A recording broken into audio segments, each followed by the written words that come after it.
La boutique A+, de la polyvalente de l'ancienne Lorette s'attaque à un problème majeur de nos sociétés, la surconsommation de vêtements. Savais-tu qu'un vêtement est porté en moyenne de 7 à 10 fois seulement? Imagine les robes de bal et les tenues de soirée. Ça doit être quoi en moyenne 1 à 2 fois? Eh bien, la boutique A+, s'est penchée sur le problème en récupérant les tenues de soirée et en les louant à prix modique. En plus d'être écologique, cette initiative permet de faire économiser aux élèves des centaines de dollars pour leur habit de graduation. La boutique A+, aide aussi certaines personnes qui n'ont pas nécessairement les moyens de payer pour un veston ou une robe de graduation. Moi, c'est Ariane. Ça fait 3 ans que je m'implique dans la boutique déjà. Je compte pas arrêter d'ici la fin de mon secondaire. Parce que je trouve que la boutique A+, c'est vraiment un projet comme extraordinaire. C'est en fait une boutique de location de tenues de soirée qui offre une alternative économique et écologique aux élèves de l'école. Donc ça permet que autant les gens qui ont des mariages familiaux la fin de semaine ou les secondaires 5 qui vont à leur bal, que tout le monde se sente inclus, que tout le monde ait l'opportunité d'avoir une tenue de soirée qui leur fasse. Je m'appelle Cassandra Buis, je travaille chez Option Travail, qui est aussi le Carrefour Jeunesse Emploi de Sainte-Foy. Et mon mandat, c'est d'accompagner les projets entrepreneuriaux dans les écoles. Et la boutique A+, est née quand j'étais en poste en 2019 avec la FSEC Nathalie Blondeau qui a mis ça sur pied avec des élèves de l'école pour répondre aux besoins économiques et écologiques. La problématique qu'il y a des gens qui achètent une robe de soirée juste pour une soirée pour le bal. Et depuis, c'est un projet qui évolue à travers les années. À chaque fois, on essaie d'innover, d'apporter de la nouveauté pour qu'on soit toujours de nature entrepreneuriale et ça vient toujours des élèves. Donc moi, mon rôle, c'est vraiment d'être là pour eux, répondre à leurs questions, leur donner des outils, les guider, puis m'assurer qu'ils aient tout ce qu'il faut pour vivre des belles réussites et surtout des apprentissages à travers la réalisation du projet. La boutique A+, c'est aussi une jeune coop. Donc, en 2019, les élèves sont allés chercher l'accréditation auprès du Conseil québécois de la coopération et de la mutualité. C'est leur projet géré de façon démocratique et équitable. Bonjour, mon nom est Anna. Ça fait 3 ans que je suis dans la boutique A+. Je suis représentante du comité RH et je suis la secrétaire. Dans le fond, on travaille en coop, c'est-à-dire qu'on est séparés par comité et qu'il n'y a pas de personne plus importante qu'une autre. Il y a le comité RH, finance, marketing et production qui s'occupe de préparer les robes, laver. Je m'appelle Isabella et moi, je m'implique dans la boutique parce que moi, je viens du Brésil puis mes grands-parents avaient une boutique de robes. Donc, je me suis dit pourquoi pas m'impliquer dans la boutique de robes à l'école ici. Et j'ai découvert que c'était une boutique économique puis c'était écologique. Moi, j'ai vraiment appris à gérer de l'argent puis à un peu organiser des robes. Lorsqu'on reçoit les robes, souvent, c'est nous qui va s'occuper de les laver. Mais si la robe a vraiment beaucoup de détails ou que c'est mieux que ça soit fait par un professionnel, on va les envoyer. J'ai trouvé du fun avec le monde qui sont là, on a du fun ensemble. Puis le monde qui trouve leur robe puis qui vont avoir du plaisir à la soirée puis qui vont nous dire qu'ils se sentaient vraiment beaux dans leurs vêtements. Ça, c'est ce qui me fait rester. Moi, c'est Elisabeth. J'ai appris beaucoup de choses sur l'expérience du travail et dans ma famille, l'écologie, c'est une grande valeur et je trouve que la boutique, ça met vraiment ça en valeur. On réutilise les robes, on en répare parfois, on a des couturières. Moi, aller dans les friperies, j'adore ça. Je trouve que c'est une bonne chose de récupérer les vêtements au lieu de les jeter ou quoi que ce soit. Je me suis impliquée dans la boutique A+, parce que moi, je trouve ça très important, le côté inclusion des élèves de l'école, peu importe le budget qu'ils ont. Aussi, le côté environnemental, ça me touche beaucoup. Moi, tout ce qui est recyclage et réutilisation, je trouve que c'est super important pour qu'on puisse garder notre belle planète là puis faire des beaux projets quand même. Je m'appelle Émilie. Quand j'ai appris que la boutique A+, c'était un concept d'écologie, d'économie, j'ai trouvé ça vraiment beau. Depuis ma première année, je suis vraiment impliquée. Aujourd'hui, je suis la représentante. Bonjour, je suis Benoît Mercil. Je suis le directeur général de la Fondation Monique Fitzbach.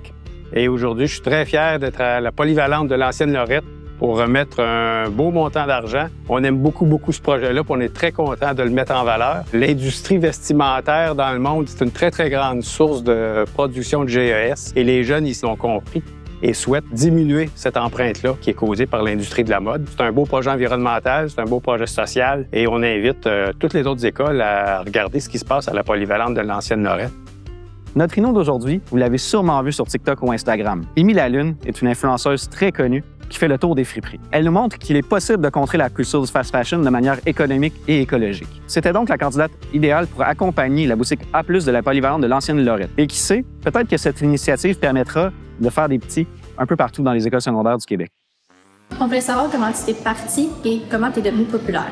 J'ai commencé sur YouTube en faisant des transformations vestimentaires. Donc, je prenais de vieux vêtements puis je les transformais pour les rendre plus à la mode, à jour. Pour la boutique à plus, de recevoir des vêtements qui est moins à la mode, eh bien, c'est tellement facile de demander à quelqu'un ou de le faire soi-même, de transformer ces robes-là pour les rendre plus accessibles, plus à la mode. Donc, ça peut être une belle idée aussi. Bref, c'est comme ça que j'ai commencé. J'ai commencé sur YouTube en transformant des vêtements, en faisant des hauls de friperie. Et ensuite, je suis allée sur TikTok pour explorer un petit peu plus mon côté théâtral, faire rire les gens. Puis là, ça s'est comme transmis à toutes mes autres plateformes.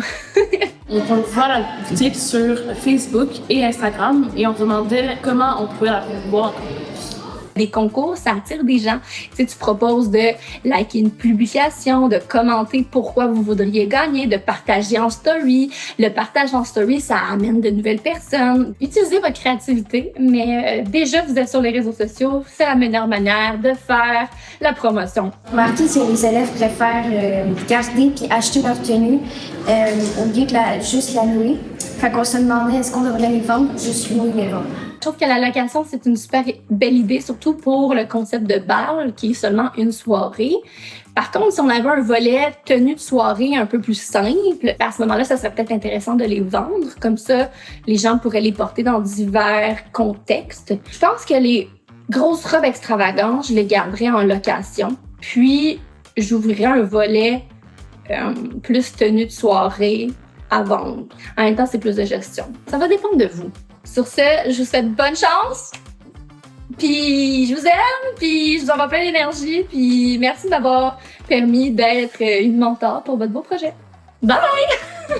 La rencontre avec Émile Lalune, ça nous a quand même aidé parce qu'on lui avait posé la question de est-ce qu'on serait mieux de vendre ou de louer les robes?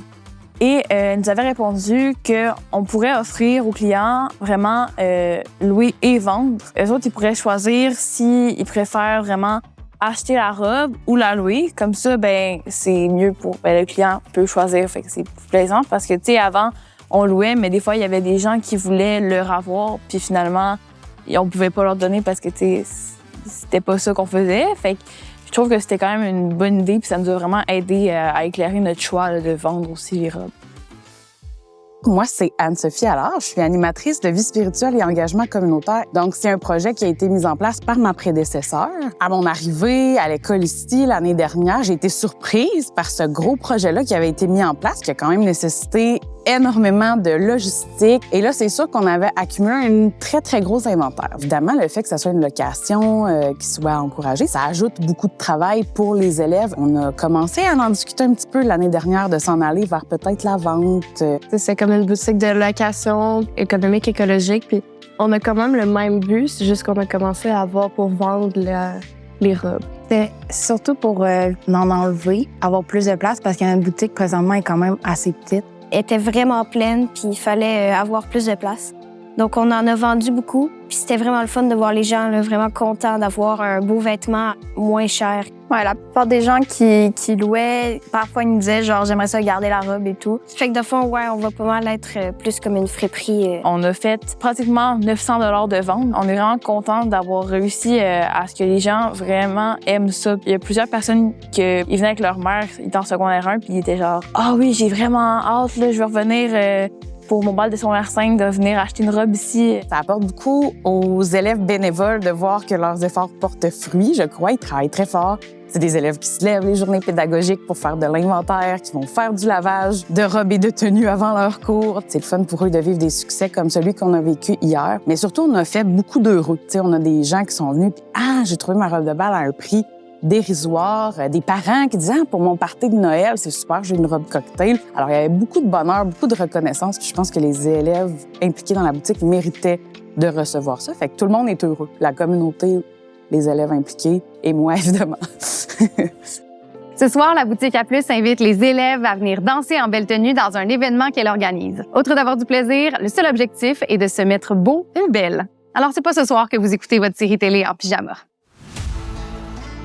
Organiser un bal de printemps, c'était un bal où de secondaire 1 à 5, tout le monde était invité. Fait que c'est comme un bal avant le bal de finissant. Dans la soirée, on a pu vendre des breuvages, des collations. C'était une soirée où il y avait un DJ également. On a fait de la soirée pour parler de la boutique parce que souvent les jeunes de l'école connaissent pas beaucoup ça. Fait que ça nous a permis de vraiment leur montrer les robes qu'on a. Puis en même temps, c'était plaisant pour tout le monde. Puis c'était comme un bal avant les finissants. Je pense que ça a marché. Quand même pas mal de monde qui sont venus. Fait que... Avec l'argent qu'on a gagné, soit on va vraiment investir peut-être dans les accessoires, dans l'aménagement, mais peut-être que ça va nous servir à faire des événements. C'est quand même plaisant de voir qu'il y a eu beaucoup de personnes qui ont aimé ça. Fait que ça nous aide à poursuivre le projet. Ben, c'est vraiment plaisant de pouvoir participer à plein de projets comme ça. Et aussi, ça aide les jeunes impliqués comme à apprendre vraiment à gérer de l'argent. Ça rend les gens plus organisés aussi. Là. C'est un projet, je trouve, qui est extraordinaire. Ça nous permet de nous développer en tant que personne, de connaître des nouvelles personnes, de développer plus les côtés qui sont entrepreneuriaux. On travaille aussi en coop. Fait que ça nous fait connaître plein de beaux côtés, de comment avoir une mini-entreprise, puis on gère ça à l'école. Puis c'est vraiment enrichissant comme projet. Tout le volet entrepreneurial a énormément de retombées pour les élèves qui participent. Des fois, les élèves de la boutique reçoivent des demandes de gens qui n'ont même pas les moyens de payer la location. Donc, en conseil d'administration, vont décider d'accepter de prêter gratuitement ou non. On voit vraiment donc les retombées d'un projet comme celui-ci dans la communauté, dans l'école. Je pense que toutes les écoles du Québec devraient avoir une boutique comme la nôtre. Ça aide à faire partie de l'école. Moi, je suis quand même gênée dans la vie. Puis je trouve que ce projet-là m'a aidé à me dégêner. J'aurais jamais cru que j'aurais été secrétaire pour une boutique. Puis finalement, j'aime vraiment ça. Puis c'est peut-être quelque chose que j'aimerais faire plus tard. Tu peux vraiment apprendre à découvrir comme t'es qui dans ce projet-là, de faire de nouvelles amies. Je trouve que les 800 autres écoles du Québec devraient avoir une boutique. Comme ça permettrait à chacun des élèves de l'école de pouvoir faire le choix, si c'est autant environnemental que plus budgétaire, de pouvoir choisir où ils mettent leur budget et passer quand même leur soirée avec leur famille, leurs amis. Mais je trouve que les élèves se sont vraiment dépassés, se sont pas découragés. Ils étaient partants, ils étaient présents. Puis moi, c'est ça qui me motive. Moi, dans mes affinités, j'aurais peut-être pas gardé ouvert. Mais en voyant les élèves, puis tout le feedback qu'ils donnaient, toute la reconnaissance qu'ils vivaient, c'est à cause que le projet existe encore. Puis même, je dirais qu'il existe de façon plus vivante que jamais.